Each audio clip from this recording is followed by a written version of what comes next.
So I've removed the hubcap. As you can see, I hardly use any violence at all.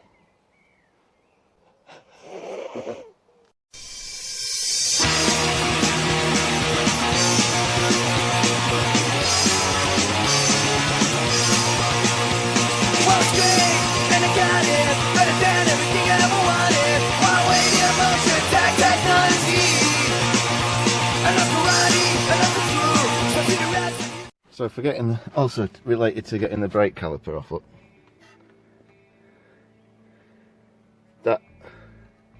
That's the bracket for the handbrake cable. I've just bent them out, pulled it out. That little clip there as well, that looks like it's attached to this rotor that we're moving off, so I'm going to unclip them as well. That's the ABS. Just unclipping that ABS has unclipped it on. It wasn't actually attached to anything, so I needn't have done that. So the brake caliper is now disconnected from the part that we're removing, which is this. You can sort of see it better now. So everything from here to here. Now all the videos I've seen, the cars had drum brakes, and they've undone the hub to get the brakes off. I'm not going to do that. I'm going to try and leave the hub in undisturbed, because again, it's shit car mentality. Don't do anything you don't have to. In the wheel arch, look. That's the telltale symptom that persuaded me there definitely was something wrong. There's no real damage, it's just wiped all the dirt off. The tyre's fine. But I've made a wrong decision, which was I thought I could do without taking the hub off. But that ABS sensor, I've got the screw out of it. I don't know what it looks like on the other side. Behind the hub, see that ring there with the knobs on it? There's a little thing that comes out of that sensor and counts those notches as they go past. That's how ABS works. So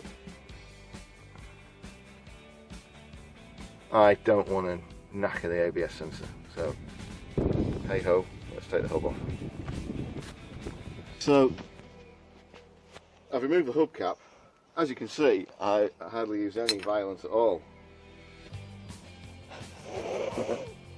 Tray sort, I've got a bucket for all the stuff that's off the brakes and whatnot, and I've got the child's foot spar full of algae for the bits that are actually to do with the axle itself. Right. So, you can see this here, look, where that bolt's been knocked into that groove. Yeah? It's really important this nut doesn't come undone, because that's all that's holding everything outside of it onto the car. Right? So they knock it over like that to stop it from happening. We've got to knock it out again because we're going to undo it. Right, come on. We've got a 32 on a big braking bar with a little thing from my work bag.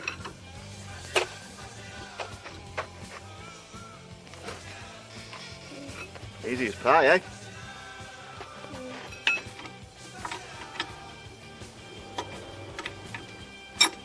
That went well.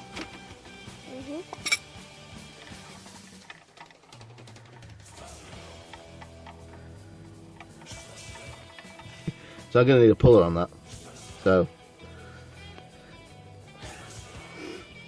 I think I'll pull that off tonight and then we'll leave it till tomorrow. Day 2 of fitting the new trailing arm bearing, the little Peugeot. I couldn't find my hub puller, so I'm waiting for one to arrive from the Congo. So now's a good time to just let you all know that this show is brought to you by History Homos Podcast LLC of Boston, Massachusetts. They are, oh hang on, look, should we stand up? There should be a link on the screen right now. It's rockfin.com, rokfin.com/historyhomo. So if you like this kind of video, this kind of approach to home mechanics, you'll enjoy their approach to history. And it's not on YouTube because they don't really care who they offend You know what I mean? So, History Homos, rockfin.com/History Homos. Get on it, support our sponsors. Yeah, that's very good camera work, thank you. So this is the hub. We're just going to get a puller to pull that off. I just started yesterday, thank you. Yeah, so I was gonna try and leave it in, but I'm not sure how to get the ABS sensor out of it without knackering it. So I'm just gonna take the whole hub off. So there's like 4 screws behind there that I'll undo. So before that happens, I'll take this. I'm gonna try and take this guard off here as well. And that's just got a few screws that hold it on right there, little bolts there. The other thing we're going to do is, if you might have to zoom out a little bit, we're going to measure this distance. Have a look over here. From here, which is the top of the swinging arm, as I call it because I'm a motorbike boy, and here, because behind these plates here, these things, behind there is the torsion bar, which basically acts like a spring. It's rigidly attached to the chassis at the other end of itself, which is on the other side of the car. And this is like a splined fitting. So instead of having a spring, it's got a bar that it's got a twist as it goes up and down. And this inside here is the anti-roll bar. Alright, I think actually the whole thing's going to come out here. Yeah, it has. It's attached to that. It's welded to that. On the other end you can take it off, but not on this end. So that's going to be fun. There'll be lots of bleeds. Yeah, so we can get on with doing that before stuff gets here as well. Right. I've been trying to take these. I've taken two of these screws out of here, which are T25 fasteners.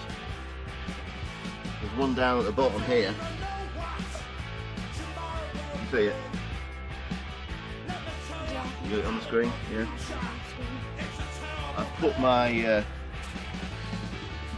broken my T25 wrench off inside it. So, as promised, we're going to show you what to do when you knacker things up because you're an idiot. I'm going to use Trusty Stilson's pipe wrench. I'll have a go with that. See if I can use it on the outside of the screw. What's really now? Well, I rather think it isn't. I was afraid this might happen. I think it's going to disintegrate anyway when I do get it off.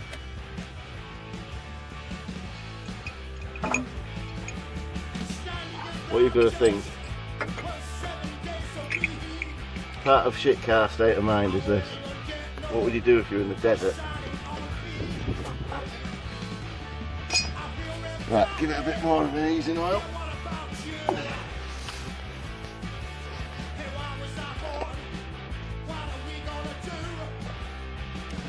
What I'm going to do, desperate times call for desperate measures, so I can get a bit more purchase from right down there. It's too near the ground, so I'm going to lift it up on the jack and work on it on the jack again while I'm doing the most dangerous part.